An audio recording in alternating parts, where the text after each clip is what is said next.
July 28, 1979, Cleveland Municipal Stadium. A glass of milk. That's what ended it. Joe Perry's wife poured a glass of milk over bassist Tom Hamilton's wife backstage at the World Series of Rock.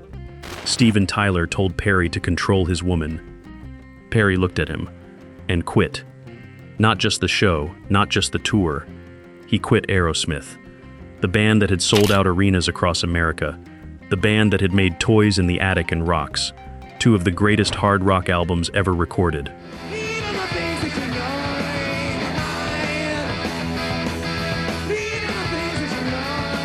The band that had been called the American Rolling Stones. Done. Over a glass of milk. Backstage in Cleveland.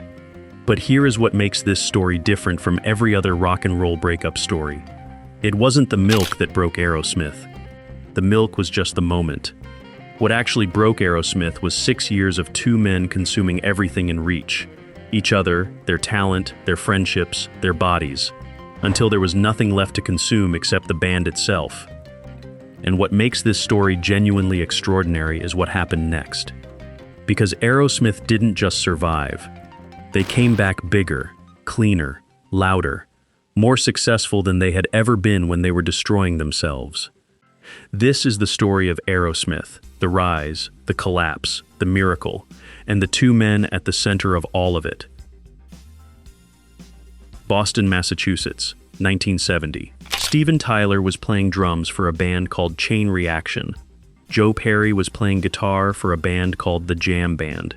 They shared a bill at a ski resort in New Hampshire. Tyler watched Perry play. Perry watched Tyler perform. Two men recognizing something in each other that neither could fully articulate but both immediately understood. This was it. This was the combination. By 1971, they had assembled the classic Aerosmith lineup.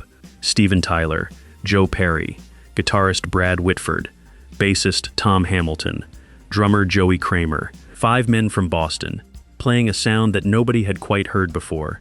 The swagger of the Rolling Stones filtered through the grit of the American Northeast, with a blues foundation that Perry's guitar playing gave weight and authenticity. Their debut album in 1973 contained Dream On, a ballad Tyler had written as a teenager that would eventually become one of the most recognizable songs in rock history.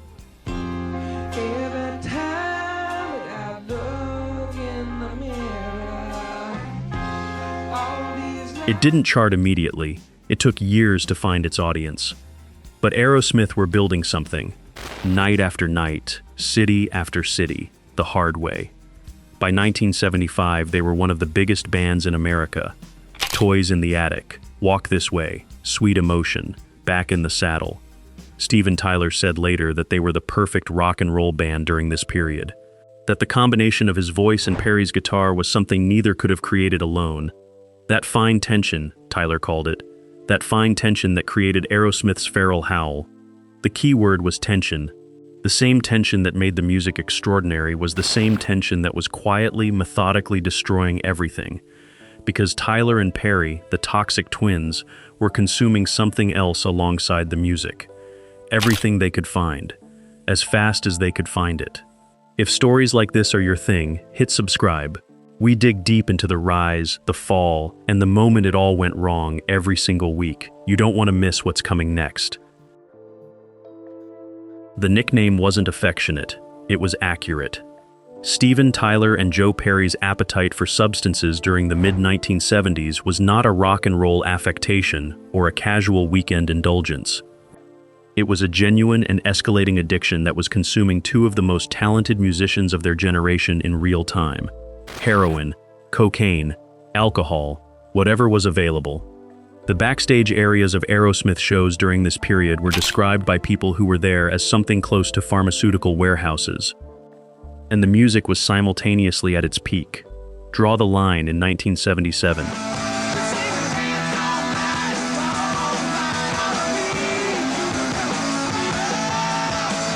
Recorded in a state of such advanced chemical dependency that Tyler later described the sessions as a blackout with a bass track. The album went platinum. The paradox was real and visible. The more chemically dependent the band became, the more commercially successful they were. Until they weren't. Because addiction has a trajectory, and the trajectory always points in one direction. By 1978 and 1979, the shows were becoming unreliable. Tyler collapsing on stage, Perry too impaired to play his own parts cleanly. Gigs canceled at the last minute, promoters losing money, fans losing patience. The machine that had been running at full speed for 6 years was beginning to shake itself apart. And in Cleveland, on July 28, 1979, it broke. Joe Perry formed the Joe Perry Project.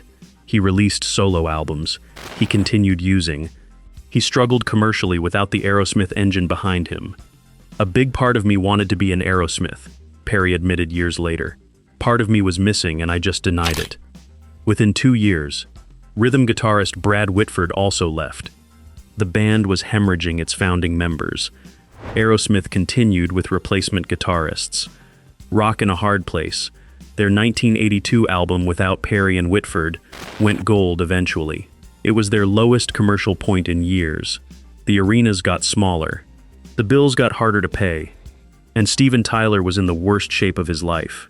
He collapsed on stage during the Rock in a Hard Place tour more than once. His drug use had reached a point where functioning at the required level was barely possible. The band that had sold out stadiums was now playing half-capacity arenas. The American Rolling Stones had become a cautionary tale about what excess actually costs. Meanwhile, Perry and Tyler had stopped speaking. "I hated his guts," Tyler said. "I said I never want to play on the same stage with you again." Two men who had created something irreplaceable together, refusing to be in the same room.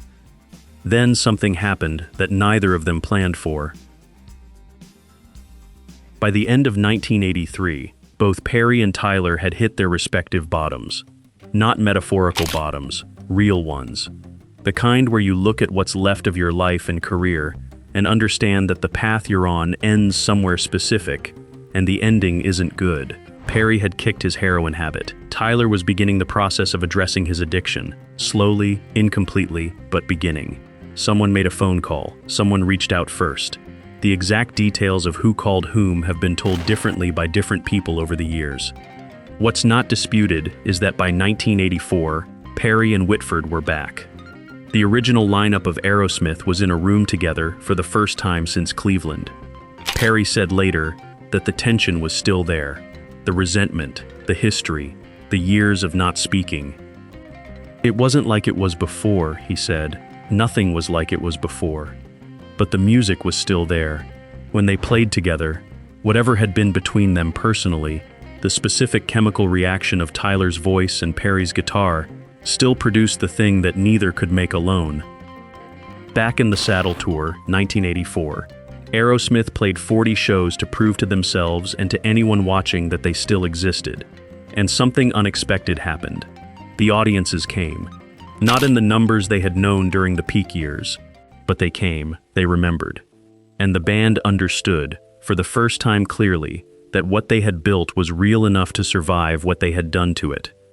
The next question was whether they could do something they had never managed before. Stay sober long enough to find out. 1986. A hip-hop group called Run DMC was working on a cover of Walk This Way. Their producer Rick Rubin suggested they not just sample the original, but actually perform it with Aerosmith. Perry and Tyler said yes. What happened next, nobody fully anticipated. The video for Walk This Way, with Run DMC and Aerosmith literally breaking through a wall to play together, became one of the most iconic music videos in MTV history, to an audience that had never heard of them. A generation of younger listeners who had grown up in the gap between Aerosmith's peak and their collapse suddenly discovered that these men existed, that they were extraordinary, that the original recordings were something worth paying attention to. Walk This Way reached number 4 on the Billboard Hot 100. For a band that had been playing half-capacity arenas 2 years earlier, it was a signal that something had changed.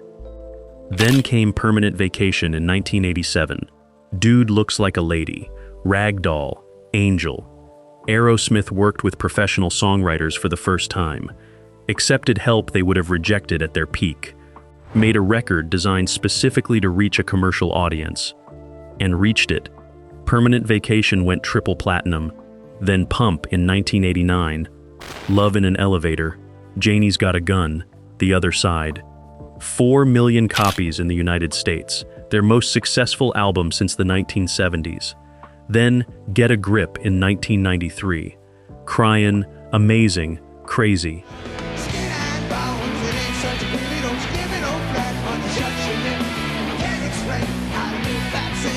7 million copies in the United States alone, their best-selling album in history. The band that had destroyed itself in Cleveland in 1979 had become bigger than it had ever been at the exact moment it had also become sober. That combination, commercial peak plus sobriety, was something none of them had believed was possible. It turned out to be the whole story. Most rock and roll destruction stories end in the wreckage. The band breaks up. The members drift. The catalog gets licensed for car commercials, and that's it. Aerosmith's story is different, genuinely, specifically different. Because the thing that destroyed them, the addiction that consumed Perry and Tyler and nearly ended everything, also turned out to be the thing that saved them. Not the addiction itself, but what came after it. When Perry and Tyler got sober, separately, painfully, incompletely at first, they discovered something that the drugs and alcohol had been obscuring for years. The music. The actual music. The thing they had been making together since a ski resort in New Hampshire in 1970. It was still there, untouched by the decade of destruction they had visited on themselves and each other. Walk This Way still sounded like Walk This Way. Dream On still sounded like Dream On. And when they played those songs sober, with the full capacity of their ability, rather than whatever fraction had survived the consumption, the songs were better. Not different, better. The fine tension Tyler had described, the thing that created Aerosmith's feral howl, didn't require the chemicals. It required the two of them, together, in a room, playing. That's all it had ever required. They just needed to destroy everything else first to understand it. Steven Tyler had the final word. "We completely fried ourselves," he said. "It was an insane thing to do after all we'd done to make it." A pause. But we survived it. What's your memory of Aerosmith, the dangerous years or the comeback? Drop it in the comments below. And if you want more stories about the moments that changed music forever, subscribe to What Killed the Band. We'll see you in the next one.